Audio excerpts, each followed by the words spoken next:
Pacers and Pistons. Earlier we showed you what the Spurs did to the Sonics. What about the Pistons looking to get a 3-2 lead? Tayshaun Prince helping out, 16 points, 12 boards.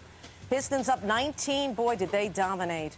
Rasheed Wallace will end up with a big finish like only Sheed can. Pistons shut down the Pacers second half, take a 3-2 series lead.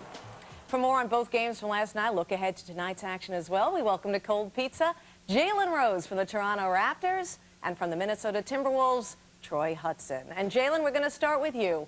Why were the Pistons able to dominate the Pacers like they did?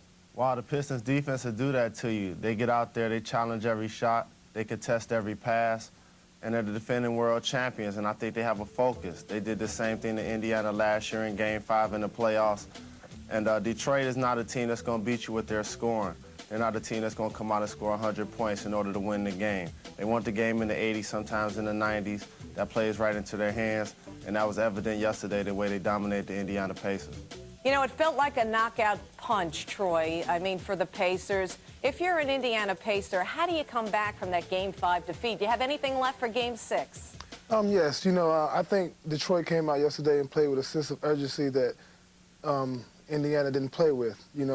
For them to force the Game 7, Jermaine O'Neal's going to have to step up, and Reggie Miller's going to have to step up, and they need big scoring from Steven Jackson. I think Reggie Miller will step up. He really wants a Game 7. He don't want this to be his last game.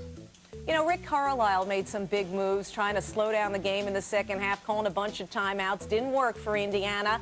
But for San Antonio, their coach made a coaching adjustment. Greg Popovich moved Manu Ginobili back into the starting lineup. What did that do for the Spurs, Jalen? That was a huge move for the Spurs, because what that does, it allows Ray Allen now to have to play both ends of the court.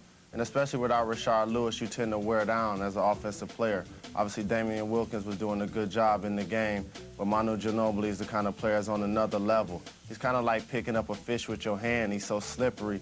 The way he finds a way to get to the basket, he draws contact with the best of them and gets to the line.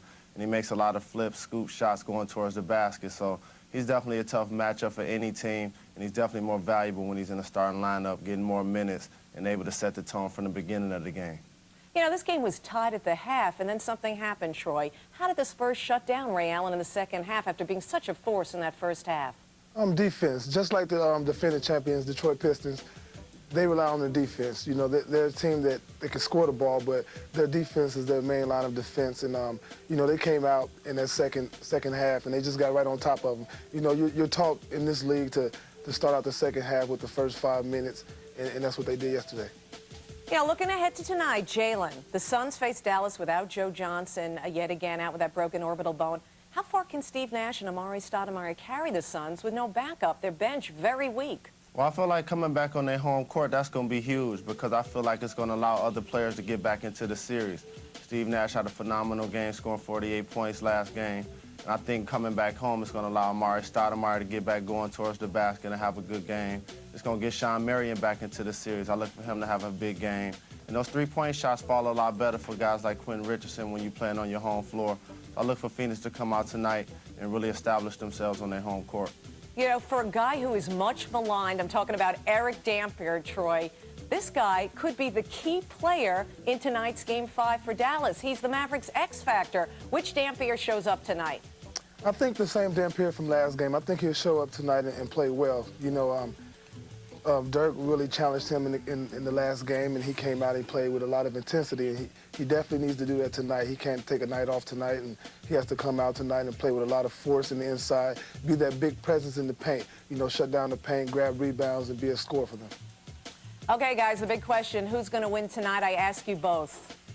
Jalen? Phoenix will win. They're going to play an inspired game for Joe Johnson, who's back with the team, and I feel like they'll find a way to get it done. Even though this series is going to 7, Phoenix will win tonight. How about you, Troy? I have to agree with Jalen. I think Phoenix will win tonight.